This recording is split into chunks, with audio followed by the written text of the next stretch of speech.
আপনার বাচ্চার শরীরে বদনজর লেগেছে কিনা কিভাবে বুঝবেন?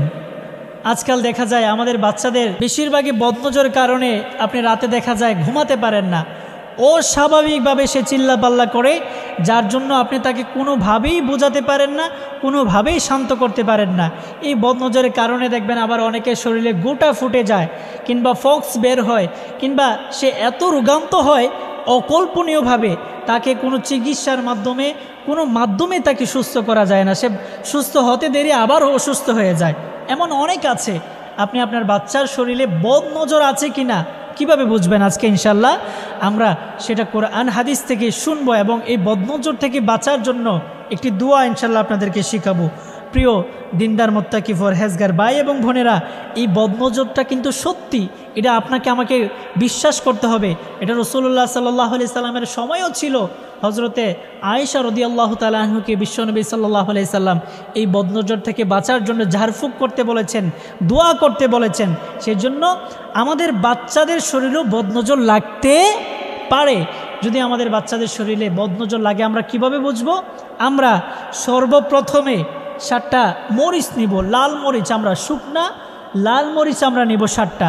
এই 7টা লাল মরিচ নিয়ে তার মাথা থেকে পা পর্যন্ত মুছবো এই 7টা মরিচ দিয়ে।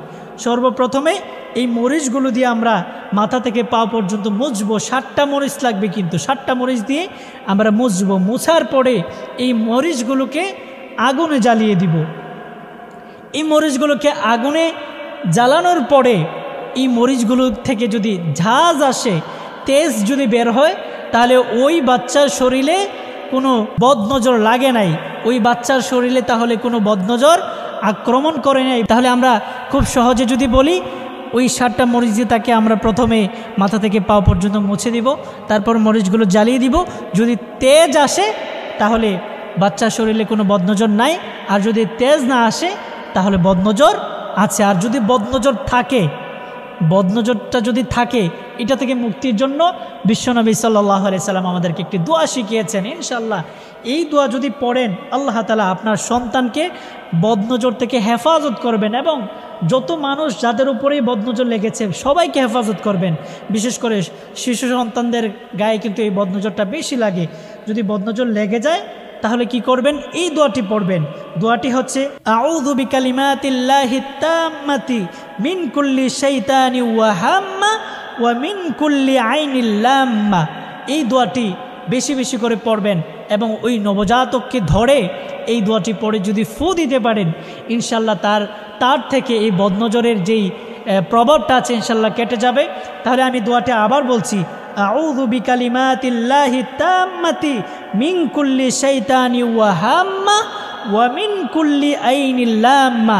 এই দোয়াটি পড়ে ইনশাআল্লাহ ওই নবজাতককে ফু দিয়ে দিবেন। আল্লাহ তাআলা আপনাকে ওই দুষ্ট জিন থেকে হেফাজত করবেন।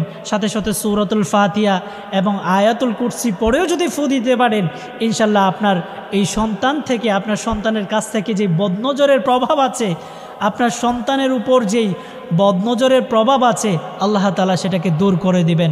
সেই জন্য আমরা প্রিয় দিনদার মুত্তাকি পরহেজগার ভাই এবং বোনেরা, আমাদের ছেলে সন্তান কিংবা মেয়ে সন্তানের উপর যদি বদনজর লাগে, আমরা টিপ ব্যবহার করব না, কালি ব্যবহার করব না, এগুলো ব্যবহার না করে ইনশাল্লাহ এই দোয়াটা ব্যবহার করব।